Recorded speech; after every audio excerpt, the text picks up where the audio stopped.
Vicente Chuliá nació en Catarroja, Valencia, en 1984.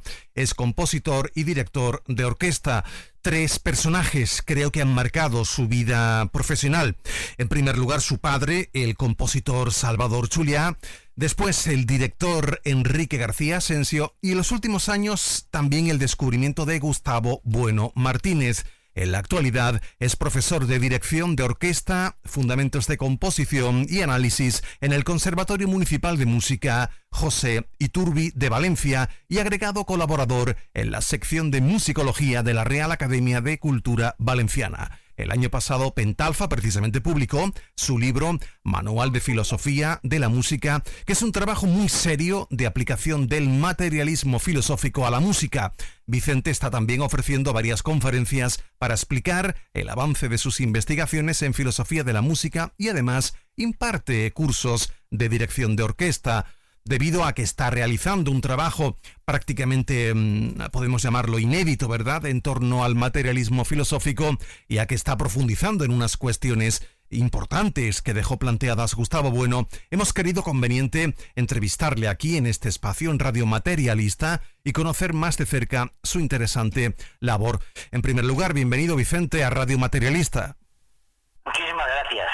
Bueno, pues vamos a empezar con la primera pregunta. Cuéntenos un poquito cómo descubre el materialismo filosófico de Gustavo Bueno y qué es lo que vio en ese sistema tan complejo, tan complicado de comprender, para que a partir de ese momento dedicara buena parte de su actividad profesional a trabajar para desarrollar una especie de compacta y poderosa filosofía de la música. O sea, ¿qué tiene este sistema, no? ¿Qué tiene el MF que no tengan otros que usted ha conocido para que usted quedara tan sorprendido y se pusiera inmediatamente a estudiarlo a fondo para aplicarlo en el campo que más le gusta, que es la música? Adelante. Bueno, pues verá, yo, como bien usted ha dicho perfectamente, estudié, composición, digamos la escolástica de la composición, el contrapunto, todos los estudios escolásticos de la composición con mi padre Salvador Chuliá. Tuve la suerte de poder adentrarme en los estudios escolásticos que, como digo, hoy en día brillan por su ausencia en los centros de enseñanza musical. Y posteriormente yo también tuve la gran suerte de estudiar si no el mejor, probablemente de los mejores técnicos de la dirección de orquesta que han habido en la historia, que es Enrique García Asensio, el cual me introdujo en unos procedimientos de análisis musical basados en la fenomenología de Celibidache, un gran director de orquesta y compositor rumano, que elaboró un sistema de análisis musical que estaba fundado en la fenomenología de Edmund Husserl, si bien interpretada de una manera un poco más libre. Él fue alumno de Nicolai Hartmann en Berlín, y entonces la mezcla entre estas ideas y el espiritualismo budista y tal, influyó mucho, pero como él era matemático y tenía unos estudios de acústica muy poderosos y además era un músico de primera, hizo un trabajo muy interesante. Y sobre todo, a través de Asensio, empecé a darme cuenta que los conceptos, dentro del campo musical, los conceptos, desde los conceptos, que muchas veces son plurales y discontinuos, no se podía tener una idea sobre lo que es música. Y entonces, claro, esto naturalmente hizo que yo el trabajo final de carrera mío, versó sobre un análisis de la segunda sinfonía de Brahms desde la fenomenología. Más adelante, mi hermano Ernesto, que es un trompetista solista de trompeta internacional, a través de un amigo, empezó a ver algunos vídeos de Gustavo Bueno y empezó a admirar mucho, la enorme solvencia y potencia que tenía el maestro cuando hablaba en cualquier sitio, ¿no? Y entonces fue una gran sorpresa para él, dar con unos vídeos de unas lecciones, de un curso sobre filosofía de la música que impartió don Gustavo en el Conservatorio de Oviedo. Y entonces esto inmediatamente me lo pasó porque sabía de mi interés filosófico por la música. Y naturalmente, ¿qué es lo que vi yo en estas lecciones y posteriormente en el sistema? Que quedaba totalmente dinamitado, todas las ideas por las cuales había funcionado, las explicaciones de una serie de praxis y una serie de análisis, que si bien lisológicamente en algunas partes se han mantenido digamos como partes esenciales de un análisis posterior, pero en la totalidad, pues naturalmente quedaban desbordadas por una serie de coordenadas que a día de hoy pues no tienen ningún sistema filosófico en el mundo. Es decir, no es una cuestión de novedad en España, sino que es una cuestión de novedad en el mundo. Es decir, el sistema del materialismo filosófico ofrece sin ningún tipo de dudas unas coordenadas que permiten un mapa del mundo que hoy en día no se puede confeccionar con tal solidez desde ningún otro sistema. Eso no quiere decir que no hayan existido otras filosofías anteriores, pues como haya podido ser, por ejemplo, Spinoza, pues Hegel, pues Marx, pues Husserl, pues naturalmente Platón, Santo Tomás, como no, pero naturalmente todas las partes importantes, como el actualismo del análisis de las cosas, tiene que estar siempre en el presente lógico, pues todo eso está reabsorbido en un sistema que está basado en este presente lógico y que no encuentra un par hoy en día en el mundo en el que vivimos, claro, en el presente en marcha.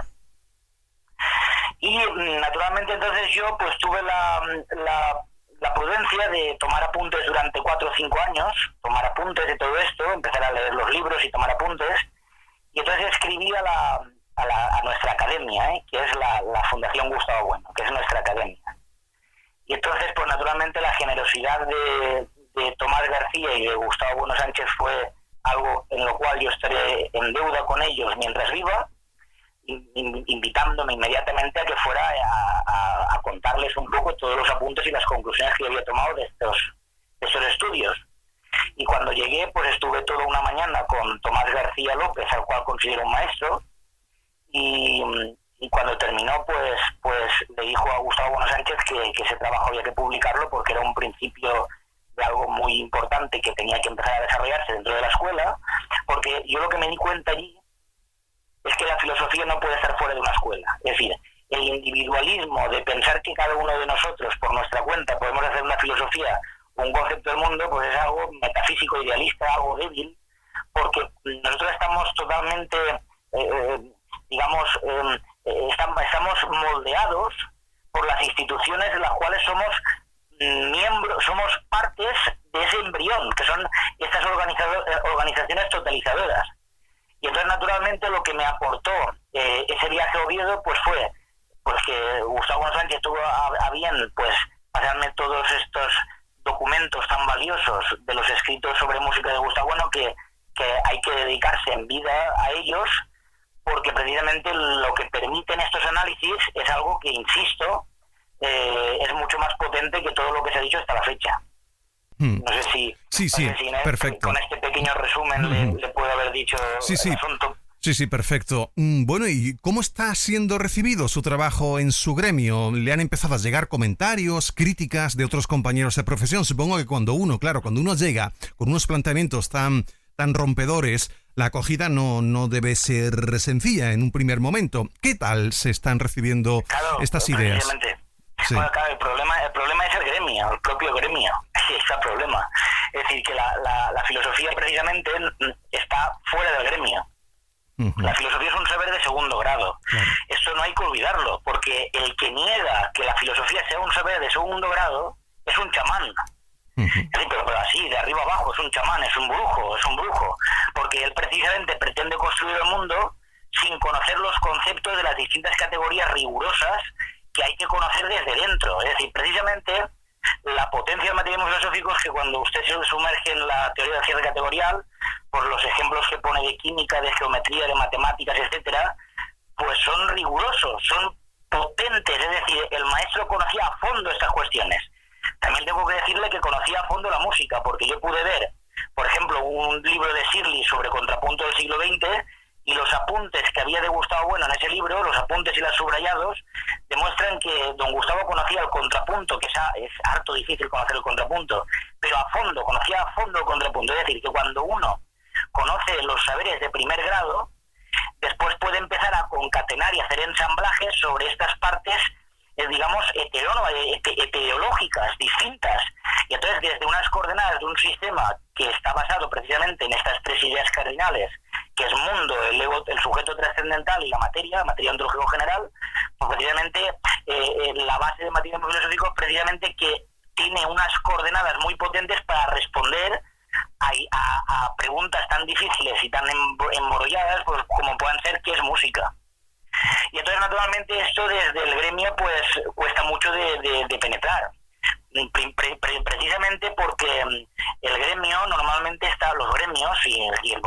musical, porque claro, cuando algo es científico sí que podemos un poco discriminar cuando los científicos están haciendo la ciencia propiamente dicho, o cuando los científicos empiezan a salir del ámbito categorial en el cual se mueven y empiezan a tener concepciones del mundo y a decir tonterías.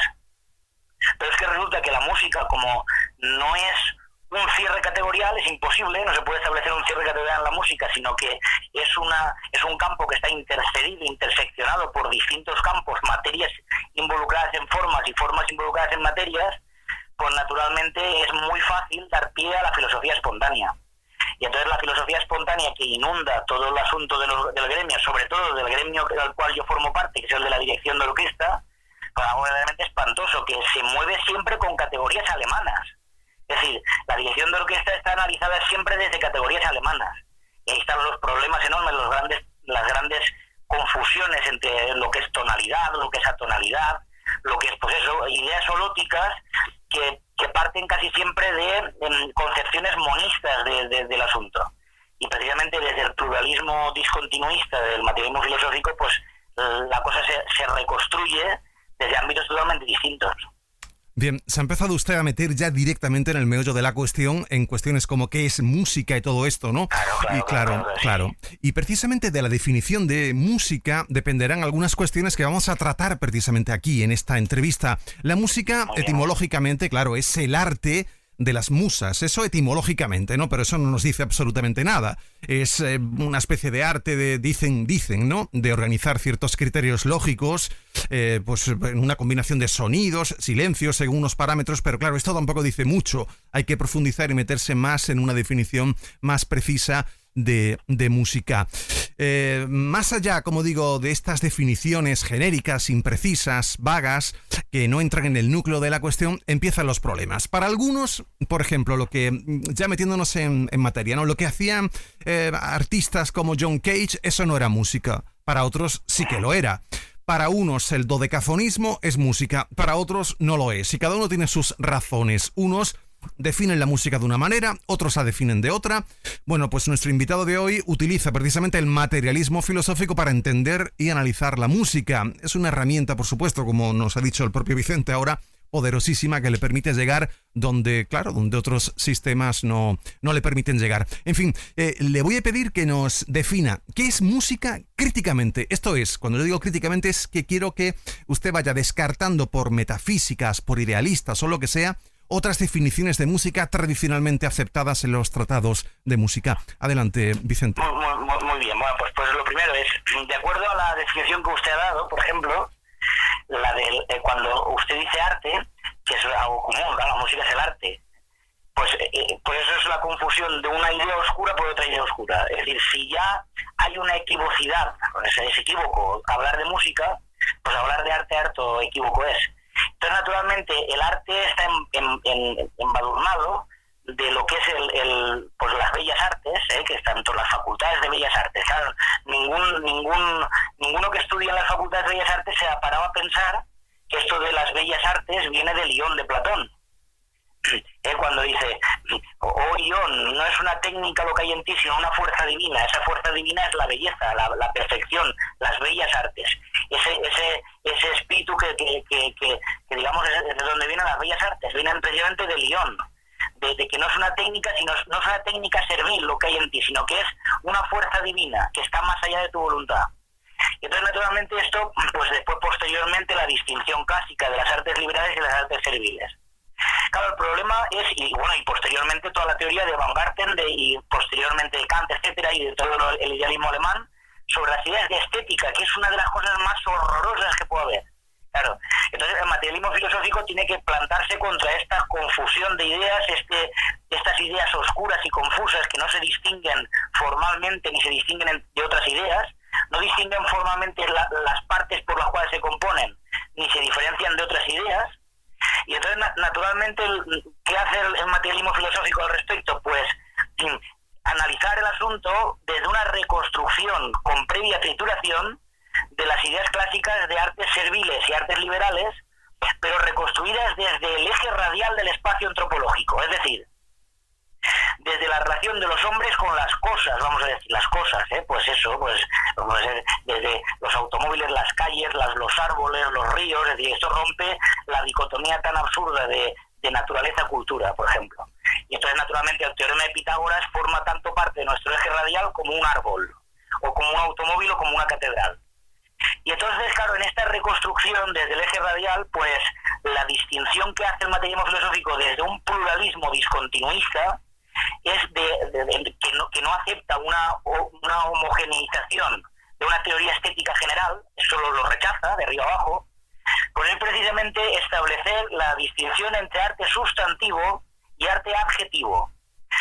El arte adjetivo es cuando precisamente las morfologías, las cuales están construidas como arte, solo toman sentido cuando están integradas como partes de una conducta o proceso teleológico, humano o etológico, es decir, cuando son partes de otra cosa. El ejemplo que pone bueno es el nido de golondrina, donde la propia inteligibilidad del nido de golondrina solamente se entiende desde un contexto olémico de la actividad de esa ave. O, por ejemplo, el H de sílex, que solamente toma inteligibilidad cuando la asociamos con la mano que la utiliza. Pero, naturalmente, el arte sustantivo es otra cosa. El arte sustantivo no tiene esas finalidades, sino que tiene una lógica interna propia que lo sustancializa. Pero hay que ver qué tipo de lógica. Entonces, aquí viene el gran problema. Que ese tipo de lógica se mueve en sustancialismos actualistas, lo primero. No vemos sustancias aristotélicas, es decir, sustancias que sean eternas, sino que nosotros vemos sustancias actualistas. ¿Qué quiere decir esto? En dos palabras, y que me perdone los materialistas que me escuchen por la rapidez de movernos en conceptos e ideas tan complejas. El actualismo precisamente se define precisamente porque es tan parte de la sustancia, la invariable, que sería por ejemplo los componentes terciogenéricos de M3, como las transformaciones y accidentes de esas sustancias. Es decir, que la Sinfonía Quinta de Beethoven, por ejemplo, no es una sustancia eterna e invariable, sino que tiene una invariable en sus propios conceptos internos, pero esas invariables están transformándose y a través de referenciales, de fenómenos, a través del presente en marcha, es decir, desde el actualismo. Y desde el actualismo, conforme más sabemos y conforme más operamos con distintas clases de sonidos que siempre están basados en el ahora, en el presente en marcha, pues tienen que ir cambiando precisamente. Ahora bien, ¿cómo podemos sustancializar una obra de arte desde ese criterio? Pues como bien dice, bueno, desde los valores estéticos no. Los valores estéticos son insuficientes. ¿Por qué? Vamos a ver, porque por ejemplo dice los valores estéticos pues se refieren a lo bello, a lo feo, a lo sombrío, a lo fúnebre, etcétera. Y entonces los juicios de valor correspondientes están presentes prácticamente en la vida humana. Pero cuando ya los encaramos a la obra de arte, el análisis de estos valores estéticos son un plano abstracto y normalmente monista, que tiene que ver con el espíritu, salvo que se determinen las reglas y proporciones objetivas de tal sustancia. Y entonces esas sustancias son que existen sustancialismos separados, exentos.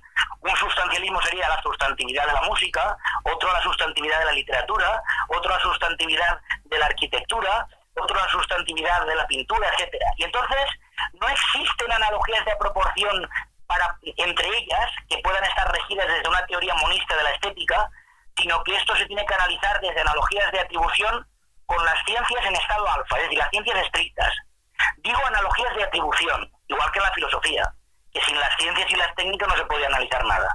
Entonces, la música, ya concretamente la música, claro, para poder ver ese sustancialismo musical, ¿qué es decir, ¿qué es música? ¿Qué es música? Hombre, no se puede decir con una frase, porque la música es una idea muy compleja que está embarullada. Entonces, ¿qué herramienta tenemos para poder analizar este asunto? Por la teoría de la esencia genérica, de don Gustavo Bueno. Y la teoría de la esencia genérica precisamente establece una raíz, y esa raíz sería la apreciación de los sonidos. Es decir, cuando nosotros, por ejemplo, en instrumentos de la prehistoria de Mesopotamia, etcétera, se pueden ver ya instrumentos donde precisamente a partir de operaciones, cuando nosotros empezamos a manipular los instrumentos, podemos notar que aquellos seres ya distinguían unos sonidos de otros. Es decir, habían distinciones diaméricas, no metaméricas, es decir, no llenas de ideas de fuera del propio campo, sino que dentro de los sonidos había distinciones entre ellos. Eso sería la raíz, la apreciación M2. Ahora bien, el núcleo ya no es solamente se reduce a eso, sino que el núcleo ya tiene que ver con un volumen, no un cuerpo, porque el sonido musical no es un cuerpo, sino que es un volumen de masas de cuerpos que están vibrando entre sí. Entonces, estas vibraciones, estas masas de vibración, precisamente se estudian a partir de la teoría de Gustavo Bueno del volumen tridimensional del sonido musical, que tiene 3 dimensiones, que son el eje de la sí, que son las alturas, que se pueden estudiar a partir de, lisológicamente, de alturas diferenciadas unas de otras, los intervalos musicales, y morfológicamente a partir de coordenadas tonales, que vayan unificando una serie de círculos sonoros en distintas totalidades que nosotros estudiamos a partir de la palabra glomérulo, que glomérulo quiere decir ovillo, es decir, agrupamiento. La palabra glomérulo, glomis, glomelis, significa ovillo y tiene que ver, primero nació por la botánica y después pasó a la biología, el glomérulo renal, etcétera. Pero en la botánica tenía que ver con precisamente una serie de agrupamientos de flores sobre un mismo tallo. Y ese tallo es precisamente el esquema material de identidad de una obra musical, la sustantividad. Y entonces esto sería el eje Y, que sería la segunda dimensión, es decir, el segundo eje sería el eje de las X, que serían las duraciones de los sonidos.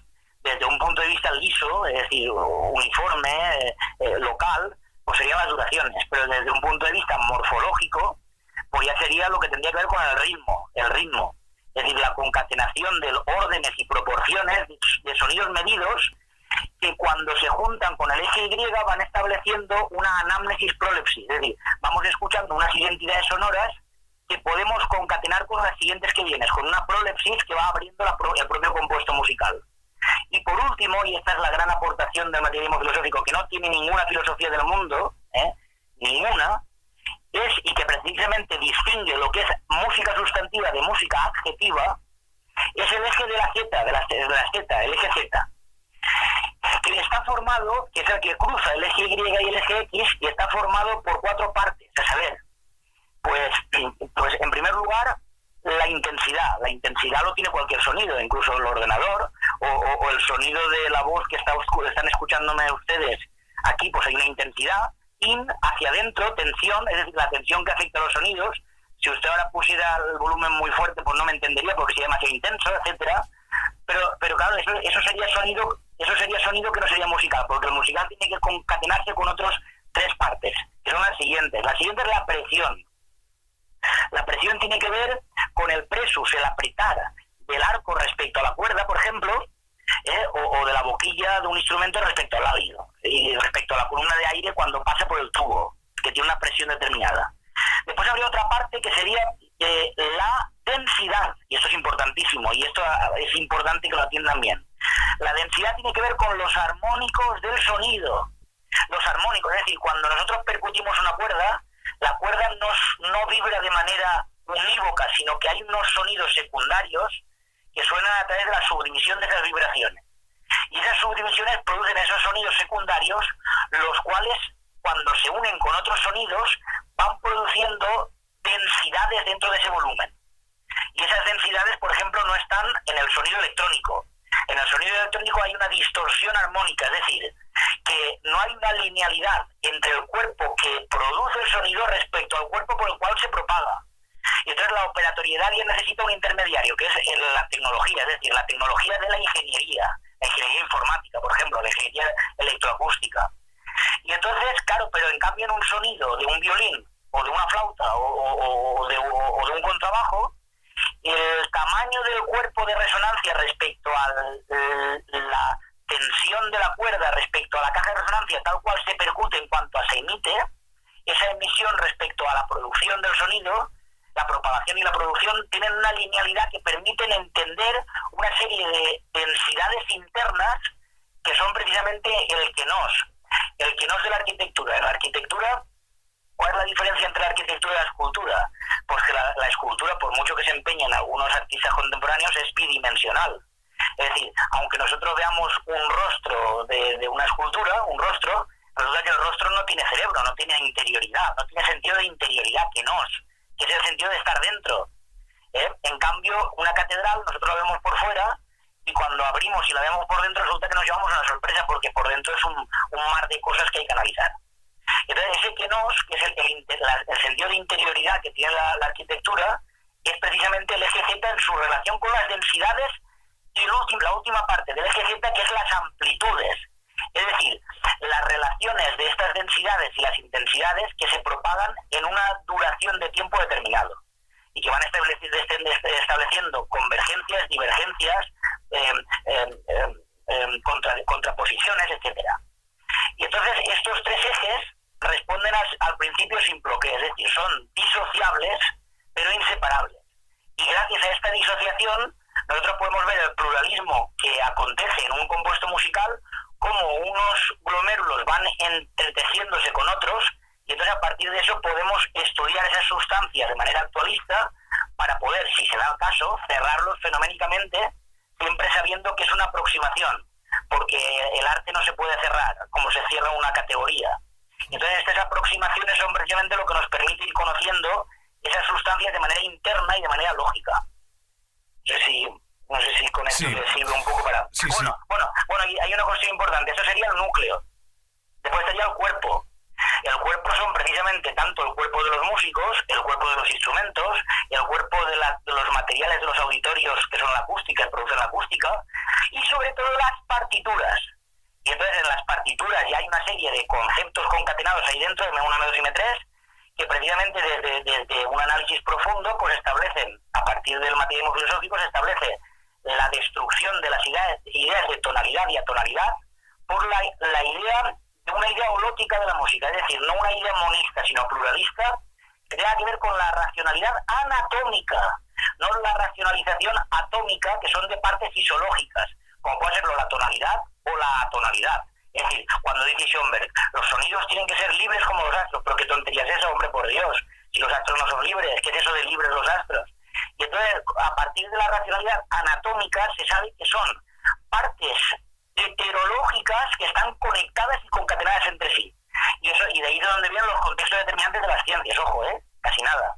Y esto tiene que ver con el materialismo filosófico. Entonces, tenemos 6 generaciones de tonalidades definidas y 3 generaciones de tonalidades indefinidas. Y entonces, a partir de aquí ya tenemos referencias para poder analizar las cosas sin esta basura que nos envuelve de categorías alemanas, europeas, etcétera.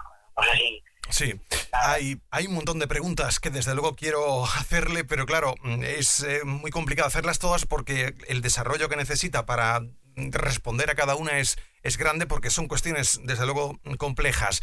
Vamos a cambiar ahora, vamos a hablar ahora de la leyenda negra. Dicen que existe una leyenda negra que trataría de reducir el prestigio y la influencia de España en la historia. Ahora mismo, claro, sí. Ahora mismo este asunto está siendo debatido a raíz del libro de María Elvira Rocabarea de Imperiofobia y Leyenda Negra. Unos creen que es cierta la leyenda negra y por esta razón no se han valorado internacionalmente a muchos españoles de valor, y hablo de científicos, de filósofos, de escritores, militares o incluso músicos, ¿no? Y otros creen, que eso tuvo un momento histórico muy... concreto. Por ejemplo, yo tuve por aquí hace unas 3 semanas o así a José Luis Villacañas y dijo que la leyenda negra tuvo su momento histórico, donde sí que se dio, pero que ya no se da, ¿no? Que en la actualidad ahora pues no hay tal leyenda negra. Hay muy pocos españoles que conozcan, desde luego, a compositores españoles. Eso es cierto. Aquí todos miran a Austria, a Alemania, a Francia, a Rusia, etc. Y yo le pregunto, ¿ha percibido usted el influjo de la leyenda negra en la música también? Sí, de arriba abajo, claro que lo he recibido, sí. Yo he sido preso del yugo germano, claro, sí. Es decir, vamos a ver... Estas cuestiones se pueden tratar desde muchos puntos de vista. Claro, el problema es que Villacañas o que otros, vamos a llamarles, pues no sé cómo llamarles, pues nada, muchas veces bobos, muchas veces, no digo Villacañas directamente, pero muchas personas cuando analizan estas cuestiones quieren envolver un análisis de la propia historia desde ya toman parte en el asunto. Y entonces, claro, esto es una especie de panfilismo en el cual estamos envueltos todos, precisamente porque todavía no ha hecho la labor que, pues, claro, tenemos que pensar que el materialismo filosófico es un sistema muy joven todavía, y le queda mucho por hacer. Es decir, que el materialismo filosófico, el que diga que está cerrado o clausurado, es otro bobo. No, un imbécil, el que diga eso es un imbécil. Con todo, imbécil no lo digo como insulto, sino digo como sin báculo, es decir, va desorientado.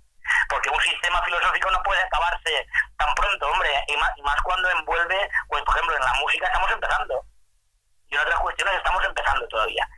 Entonces, lo que quiero decir es lo siguiente, la leyenda negra, claro, vamos a ver, Bach no hubiera podido existir, imposible que existiera Bach, si no hubiera existido la polifonía, el siglo de oro de la polifonía española. Alonso Lobo, Tomás Luis de Victoria, Guerrero, Cristóbal de Morales. Sin esos compositores, Juan Cabanilles, por ejemplo, el tema que tiene en O Mortales que amáis, pues 70, 80 años o más, que lo escribió antes que la Pasión según San Mateo, en cambio el tema inicial es el mismo. Luego esto demuestra que Bach conocía esa música. Luego estoy diciendo que el principio de la Pasión según San Mateo es, desde un punto de vista melódico, un plagio de Juan Cabanilles, del compositor valenciano Juan Cabanilles.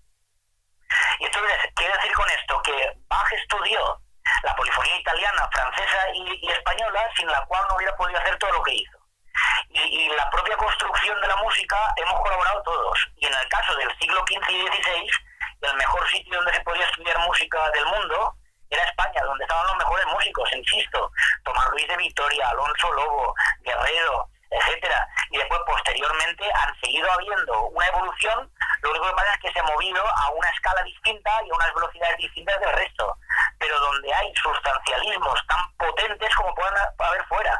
El problema es que están escondidos y no se conocen, porque precisamente no es ningún mito. Es decir, la leyenda negra está actuando en el presente en marcha, pero no es una cuestión pasada, está actuando día a día. Y el propio libro de Villacañas, donde insulta a Roca Barea y se mete con Gustavo Bueno, etcétera, pues es precisamente es una demostración de la propia aplicación de esa leyenda negra, donde precisamente, yo para mí, sin conocer absolutamente el sistema, no lo conoce, para mí no lo conoce, y si lo conoce, peor para él, pues está criticando una serie de cuestiones que son de 2 y 2, 4. Ahora, está claro que pensar desde un sistema y operar desde un sistema, pues para nosotros el pensamiento solamente existe si tiene operaciones, es decir, es el pensamiento dialéctico, pues naturalmente no tiene ningún valor si no es desde una escuela.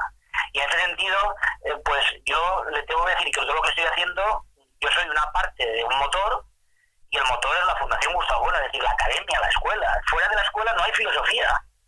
Y la Fundación Gustavo Bueno está haciendo una labor que esto hay que reivindicarlo, porque es que no existe algo análogo así en todo el mundo. Y yo conozco perfectamente todas las teorías de la música, de todo lo que se está diciendo por ahí, los que se ha dicho, y conforme más lees, más te das cuenta de que el embrollo es total, claro, el embrollo es total, y precisamente este tipo de teorías tiene una intersección sobre la propia realidad. Es decir, que no estamos en las nubes, sino que estamos operando desde el presente en marcha, del presente lógico, como dice Gustavo Bueno en el papel de la filosofía. Y naturalmente, pues la leyenda negra está operando, pero claro, nos tiene a nosotros enfrente, tenemos que ir al pulso. Una de las críticas que precisamente se le hacen a la filosofía de la música de Gustavo Bueno es que solo sirve para analizar la música clásica, ¿no?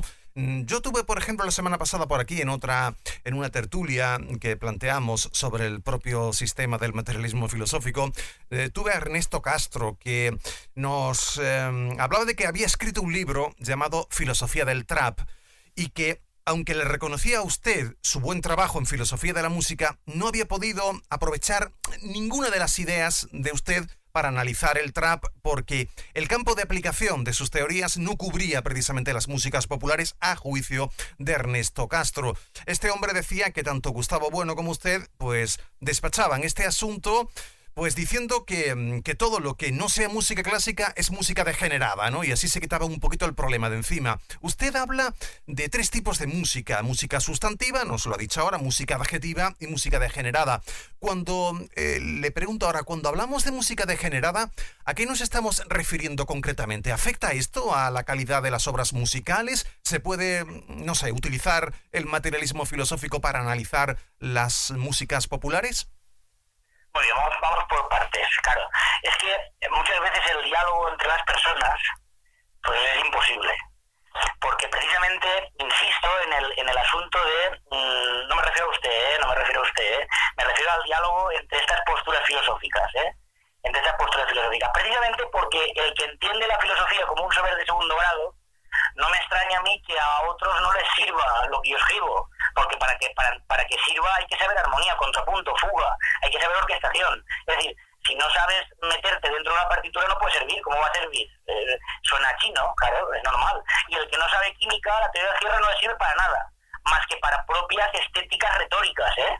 Esto es lo que hay que reivindicar precisamente. Esto es que hay que hablar desde conocer los saberes de primer grado, si no, no hay nada que hacer. Entonces, por partes, nosotros, claro, el don Gustavo Bueno, pues destruye las ideas de música clásica, de música culta, la que excuso decir, música popular, qué cosa más de la música del pueblo, que el pueblo somos todos, o es que cuando está la orquesta en el FRAC tocando en el auditorio, que somos seres divinos o no estamos en pueblo, que música popular y música culta es una cosa que no tiene ningún sentido. Música determinista y música aleatoria, porque la improvisación no existe. Es decir, improvisación, lo que no tiene previsión, es imposible. Si algo se compone, es decir, cuando alguien improvisa jazz, está haciendo composiciones in situ, pero no está improvisando. Porque si fuera a improvisar, querría decir que usted, sin saber tocar un instrumento, se pondría en el instrumento y se pondría a tocar con ellos, claro, sin previsión. Pero tiene que conocer acordes, tiene que conocer ritmos, tiene que conocer una serie de unidades que se concatenan, aunque no estén sujetas por una partitura, que ahí está el problema, porque esos contextos determinados siempre tienen la debilidad de no poder concatenarse con unas instituciones que tienen más poder que otras, pero que están tan presentes en la música llamada improvisada como la que no. Entonces, claro, esto de música determinista y música aleatoria, música popular y música culta, música clásica y música moderna. Es que la música no puede ser ni moderna ni antigua, porque la música solo se da en el presente en marcha, solo se da en el sonido. Es decir, un disco no es música. Un disco precisamente hay un 28% de características del eje Z que no puede atrapar el micro, pero además después le incorpora una serie de fenómenos, digamos, que vienen precisamente de las operaciones de ingeniería de la propia mezcla del disco y después del aparato en donde se escucha y de la acústica de donde se oye. Es decir, que eso es otra cosa. Eso son morfologías sonoras que pueden servir para uno relajarse en casa, o para uno entretenerse, para uno bailar, para uno ligar o para lo que sea. Entonces nosotros música sustantiva. La música sustantiva no es Haydn y Mozart. De hecho, Haydn y Mozart puede ser música adjetiva, incluso música degenerada.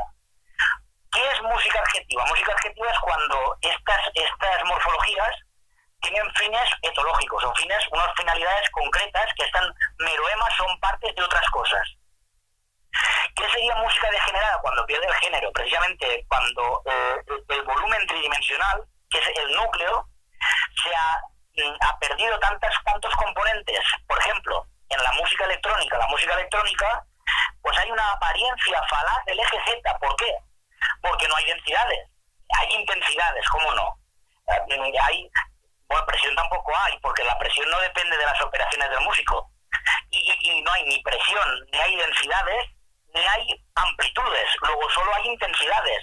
Y hay timbres, pero la palabra timbre, que es tebre, del francés tebre, es una palabra que nosotros no nos dice nada. Nosotros la sustituimos por cromatofonismo, que es la cantidad de componentes pequeños, internos que hay entre las alturas y las duraciones.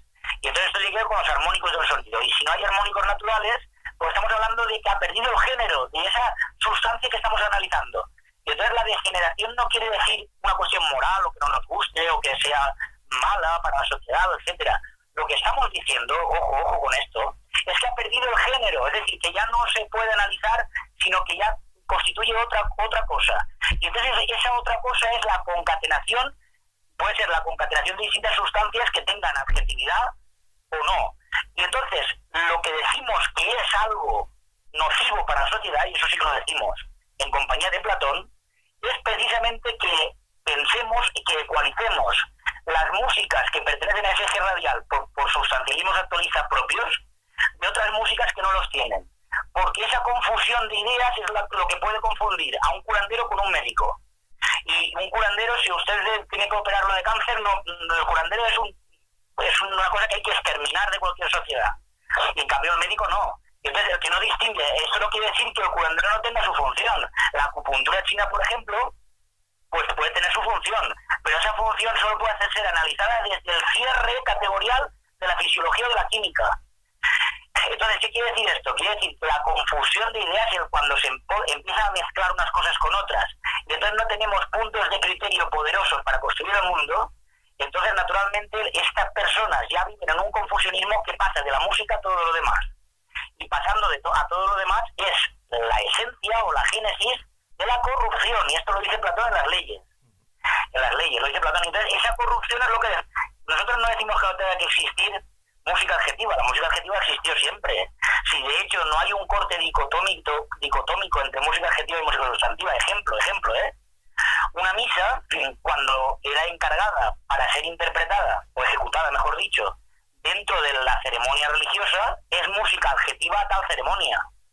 Ahora bien, como en el Imperio Católico, pues los maestros de capilla tenían, mientras estaban rezando los curas 4 o 5 horas al día, esos 4 o 5 horas estaban trabajando en su taller de composición, y era sobre textos genéricos que siempre dicen lo mismo, Kyrie eleison, Christ eleison, Kyrie eleison, Benedictus cui venit, etcétera, etcétera, etcétera. Estos textos genéricos precisamente se quedaban en un segundo plano y empezaba a preocuparles la geometría, un intento de hacer geometría con los sonidos. Y esto es lo que fue enriqueciendo unos sustancialismos que de manera actualista iban operándose en composiciones y ejecuciones en directo. Y entonces cuando esa misa la interpretas fuera de la ceremonia religiosa, tiene unos procedimientos lógicos internos que tienen cualquier susceptibilidad.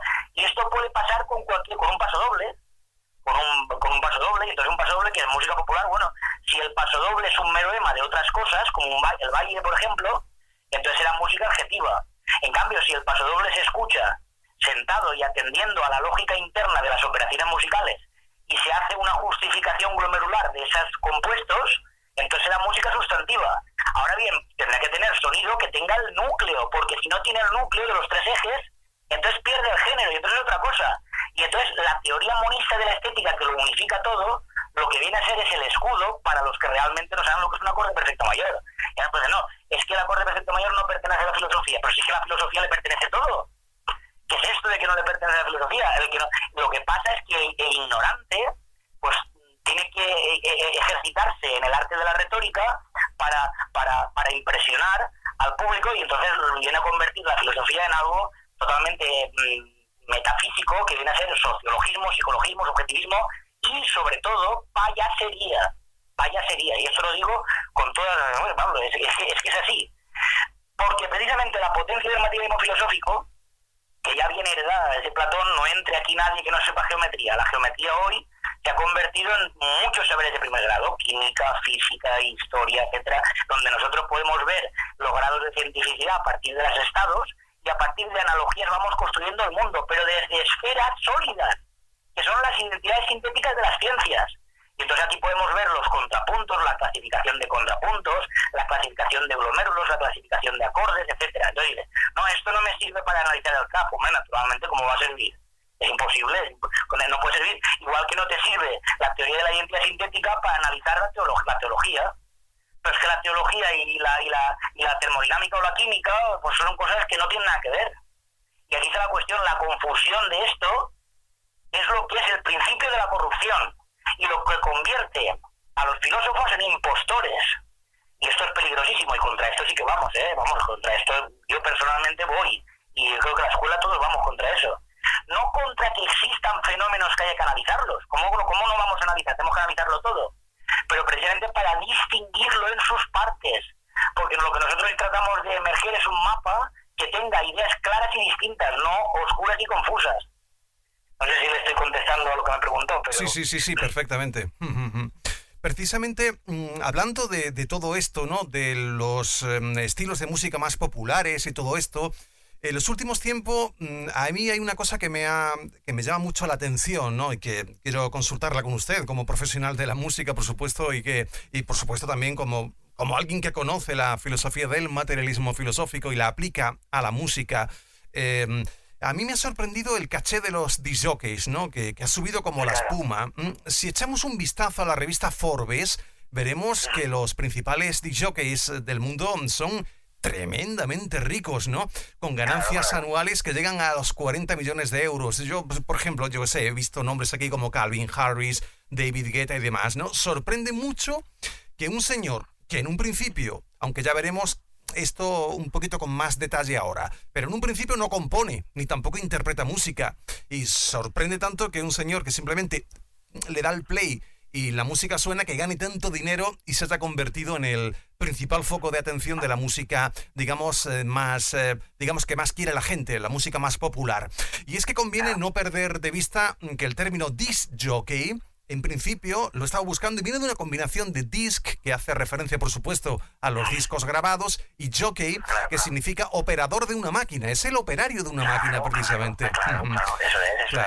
Claro, pero esto el ver la importancia que da una sociedad a este tipo de operaciones, como pueden ser como otras, pues lo que es un termómetro de ver cómo está esa sociedad.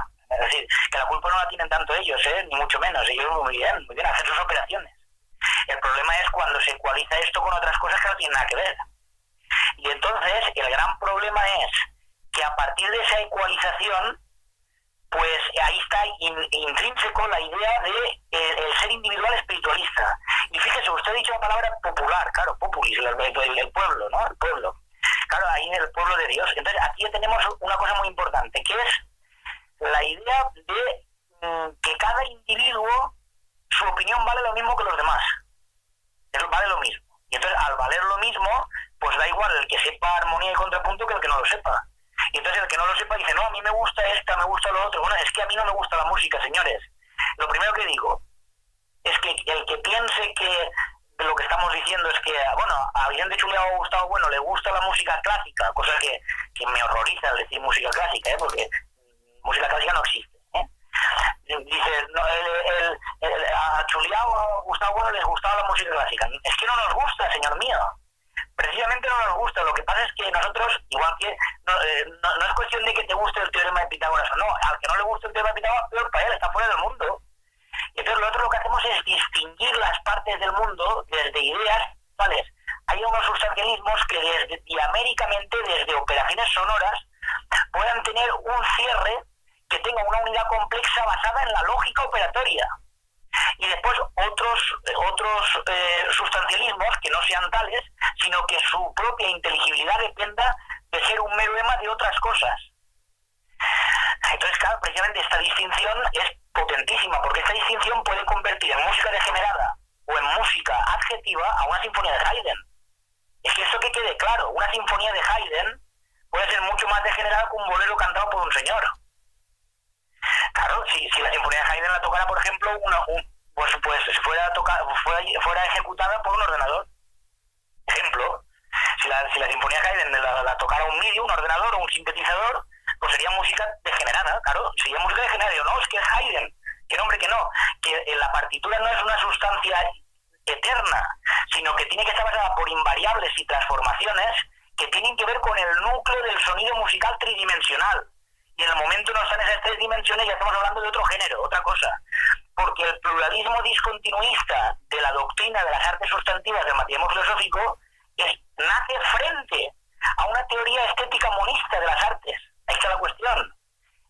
Porque la estética, sin sensación, pues está muy unido eso a lo que cada individuo piense, le guste o sienta.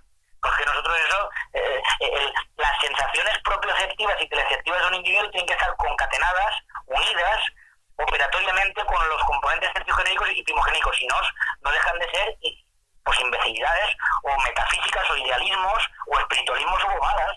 ¿Sabes la cuestión? Y todo esto, Vicente, siguiendo con el asunto este de los discjockeys, por ejemplo, ¿no? Que algunos utilizan bueno, esto ya lo hizo antes, lo teorizó mucho antes John Cage, utilizar, por ejemplo, un reproductor de música como productor de música. Esta gente, por ejemplo, te coge un tocadiscos y empieza a modificar el sonido, empieza a manipular, ese es quizás el verbo mejor, a manipular el sonido, empieza a darle para atrás, empieza a hacer scratching, cosas así, y entonces dicen ellos, yo estoy haciendo una canción nueva, estoy componiendo algo. Entonces ahí, claro. Una pequeña precisión. Sí. Están manipulando el sonido electrónico. Sí. Claro, es que esa precisión es lo que cambia todo. Uh-huh. Porque cuando yo hago una sinfonía de Mozart también estoy manipulando el sonido. Pero esa manipulación es actualista desde un punto de vista de unas características sonoras que se enclaustran en un núcleo determinado. Y entonces a partir de ese núcleo adquieren un género. Eso es lo que quiero decir. Entonces, siendo operación o manipulación ambas cosas, mezclarlas sería convertir a la música en una idea equívoca. Y esto es lo que denunciamos. No denunciamos, por ejemplo, lo que hace John Cage. Pues está muy bien. Y lo que hacen los discjockeys también está muy bien que lo hagan. Pero lo que no podemos permitir es que entre dentro de un saco monista común y ecualizado a otras cosas que son otra cosa. Porque, insisto, en el momento la química o la medicina se confundiera con el curanderismo, pues estamos en una sociedad totalmente ridícula, abocada al suicidio total. Al suicidio total. Y en el momento se confunda estas operaciones con sonidos electrónicos que tienen que ver con la ingeniería. ¿Cuál es la sustancia de ahí? La sustancia de ahí es la tecnología de los aparatos. Y ahora alguien me puede decir, bueno, y lo otro sería la tecnología de los instrumentos. No, porque los instrumentos, el cuerpo que vibra respecto al cuerpo que propaga, tiene una linealidad. Luego las operaciones son directas sobre las densidades del eje Z de esos sonidos.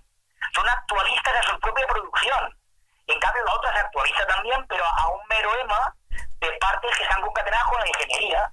Sin la ingeniería no se podría hacer nada, claro. Es decir, los ordenadores, las máquinas, los altavoces, los discos de memoria, etcétera, etcétera, etcétera, etcétera. Es otra cosa.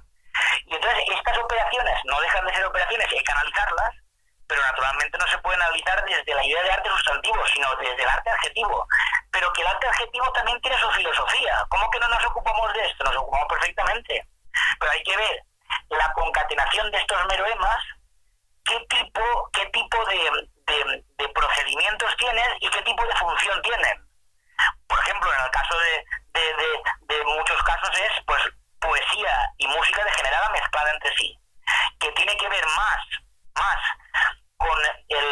con el pasatiempo de una serie de individuos que no tienen nada mejor que hacer y que eso se puede analizar filosóficamente, como no, pero que ya su análisis desbordaría el ámbito sustantivo de la propia música y de la propia estética incluso, y se concatenaría los propios conocimientos y las propias placentas en las cuales estos sujetos equiformes están criados y están desarrollándose. Es decir, que no, esto ya sería otro tipo de análisis. Lo que nosotros hacemos es mezclar, porque en el momento le llamas música a esto y género musical a esto, pues insisto, eres imbécil, no por insulto, sino porque no llevas báculo.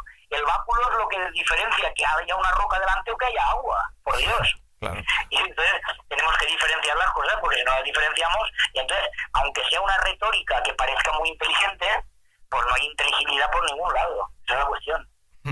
Vamos ahora a otra de las cuestiones que usted ha tratado también varias veces en sus conferencias y en sus vídeos, ¿no? Un poquito lo que se llama la percepción subjetiva de la música, a todo esto de los sentimientos y demás. Si hacemos una encuesta, por ejemplo, y preguntamos a una muestra representativa de la sociedad si la música de Bach, por ejemplo, es buena, yo creo que casi todo el mundo dice que sí. Pero si preguntamos a continuación, ¿cuántos escuchan habitualmente a Bach? La estadística entonces cae en picado, ¿no? Los estilos más escuchados pues son el pop, el rock, el reggaetón, más o menos los que todo el mundo conoce, ¿no? Entonces aquí se da una aparente paradoja. O sea, todo el mundo reconoce más o menos, ¿no? Con excepciones, pero más o menos. Reconoce la valía de cierta música, pero al final no la escucha. No la escucha porque dice que no le gusta y prefiere otros productos probablemente de menor calidad. ¿Y qué razones nos dan? Bueno, pues que se aburren con la música de cierto autor clásico, que no sirve para socializar, que no tiene letras que transmitan, pues yo qué sé, las inquietudes de los jóvenes ahora, que son sonidos pues anticuados, que es música muy triste, que no sirve para bailar, lo que sea, ¿no? Dan un montón de razones aparentemente triviales y que parece que entran en el terreno de lo puramente sentimental, de eso que llamamos M2, ¿no? De la psicología, vamos. Usted ha sido muy crítico a veces con esta, llamémosle, subjetivación en torno a la música y a las artes en general. ¿Hasta qué punto es la valoración, o en la valoración de la música, perdón, y en los análisis debemos tener en cuenta el componente subjetivo o desecharlo completamente? Bueno, pregunta muy interesante. Entonces, vamos a ver. Yo le he citado antes lo de la racionalidad anatómica, cosa que hemos dicho que la filosofía solamente puede funcionar desde la escuela. Es decir, sin la Fundación Gustavo Bueno vamos con taparrabos, los materialistas filosóficos. Entonces, ¿qué quiero decir con esto? Quiero decir que, por ejemplo, a mí, las orientaciones que he recibido, no solamente los textos de Bueno y los manuscritos, sino que desde la generosidad de la Fundación, yo he recibido consejos de Tomás García López, por ejemplo, y de Luis Carlos Martín Jiménez, y después pues otros trabajos de otros como Carlos Madrid en las matemáticas. Hay trabajos, pero claro, por ejemplo, a mí, en el caso mío, pues trabajos como los de Luis Carlos Martín Jiménez, como los de Tomás García López, o como los de, por ejemplo, los de José Luis Pozo Fajarnés, etcétera, son trabajos verdaderamente asombrosos. Entonces, Tomás García López aquí me orientó. ¿En qué me orientó? Pues hemos utilizado la palabra subjetivismo. Bueno, bien, muy bien, está bien. Nosotros estamos diciendo que hay unas instituciones objetivas que son la invariante en la cual se dan precisamente los sustancialismos musicales. Pero claro, esta invariable no sería algo aristotélico si no estuviera combinado con algo que pertenece tanto a las propias sustancias como a la invariable, que es las transformaciones y los accidentes. Sin esto están las operaciones, y las operaciones precisan de M2. Es decir, que la segregación del sujeto operatorio que se da en las ciencias en sentido alfa es imposible totalmente en la música. Y entonces en la música hay un subjetivismo, ¿cómo no va a haberlo? Las operaciones son subjetivas. Ahora bien, Gustavo Bueno, y esto me orientó Tomás García López, pues en los años 50 acuñó una idea que es precisamente lo que hace Gustavo Bueno es releer la historia de la filosofía y triturarla y darle la vuelta. Es decir, que es el refundador de la filosofía, es el Platón. Es decir, el único análogo de Gustavo Bueno es Platón. Vamos a dejarnos de tonterías, y Platón es el único que se puede poner al lado de Gustavo Bueno. Gustavo Bueno es el que refunda la filosofía. Entonces, por ejemplo, en los años 50 relee a Husserl, lo tritura y lo recompone desde la idea de noetología, que lo que hace es combinar las ideas de noesis y noema, que en Husserl tenían una correlación en la propia conciencia, para entender que los procedimientos noemáticos, que son la trascendencia noemática, no se da en el interior nuestro, sino que es de donde se parte. Y esa trascendencia noemática la viene a convertir en lo que será posteriormente la teoría del cierre de categorías, es decir, los cierres de las ciencias. Es decir, que vienen dadas en la placenta de los sujetos que están operando. Entonces, vamos a ver, ¿qué quiere decir esto? Que existen dos tipos de subjetivismo. El subjetivismo psicológico o un subjetivismo lógico. Es decir, que sean operaciones que están moldeadas por las instituciones de las cuales forman parte. Y entonces estas instituciones precisamente son los conceptos concatenados con ideas musicales internas, que son precisamente el hecho de poder entender que lo que se llama el sentimiento, que es una idea que viene de Tetens, a partir de la combinación, estas combinaciones clásicas del sujeto con el objeto, la vis cognoscitiva, o del objeto con el sujeto, la vis apetitiva, y después hay una tercera combinación que se inventa Tetens, que es la relación del sujeto consigo mismo. Esa duplicación del sujeto precisamente es el espiritualismo, que esto después lo recoge Kant y se bifurca por todo el romanticismo. Pero ¿qué es lo que dice Gustavo Bueno en la genealogía de los sentimientos? Dice que lo que se produce, las sensaciones M2 que nosotros recibimos de la música, no son sentimientos, sino que son resonancias sentimentales, que vienen moldeadas por las propias instituciones objetivas de las cuales el músico está operando. Entonces no es algo que sea a priori, que sea el alma que hace que sea, por eso la expresividad o la comunicación, porque nos convierte, la filosofía alemana nos convierte a los músicos en una especie de telégrafos, que pasamos mensajes. No es eso, sino que esas instituciones objetivas son las que moldean las operaciones que vamos haciendo sobre ellas y que pueden cerrar mientras estén basadas en procedimientos lógicos. Entonces, este subjetivismo lógico es precisamente el que une a M1, M2 y M3, y el que destroza y tritura la idea del sentimiento como la génesis o la raíz de la música. La raíz de la música es la apreciación, pero esa apreciación tiene que ser de unas instituciones que están en la historia. Y que nosotros, como la historia no es el pasado no existe, sino que la historia es el presente, desde las reliquias y los relatos, nosotros vamos operando, y aquí está el tramo nosiológico de las artes, que es precisamente las reliquias y los relatos. Y después viene el tramo noetológico, que es precisamente la manera de concatenar esos distintos glomérulos sonoros de acuerdo a unos axiomas que son propuesta, contraposición y resolución, que pueden perfectamente sustantivar ese compuesto que estamos haciendo, no cerrándolo de manera total, porque la propia música no se agota en esas operaciones. Y entonces siempre requiere del actualismo de unas posibles revisiones o retransformaciones o accidentes que vienen dados de posteriores producciones y composiciones. Pero naturalmente no se reduce a los sentimientos, porque reducirnos a los sentimientos es precisamente adjetivar la música desde procesos etológicos y humanos que vienen dados de otras cosas externas a la propia música.